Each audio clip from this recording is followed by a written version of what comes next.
দুধ নষ্ট হইলে দই হয়ে যায়, আর দই কিন্তু দুধের চেয়ে অনেক দামি।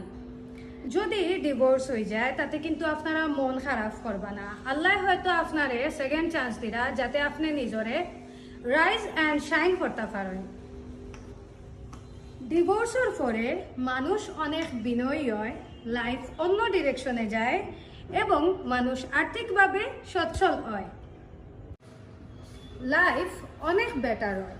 ডিভোর্স হইলে মন খারাপ হয় ঠিক আছে, বাট মনে রাখবা যার দুঃখ যত বেশি তার উপরে আল্লাহর রহমতও তত বেশি। ডিভোর্স হইল আল্লাহর একটা পরীক্ষা। আপনারা যদি ধৈর্য ধরেন তাইলে কিন্তু আল্লাহ জান্নাতও দিলাইবা। ডিভোর্স হয়ে গেলে কিন্তু বেশি করে ট্রাই করা লাগবো যেন আগের চেয়ে বেটার মানুষটা পাওয়া যায়, এবং ট্রাই করার লাগে আছে সিলেটিবিয়াশাদি.com।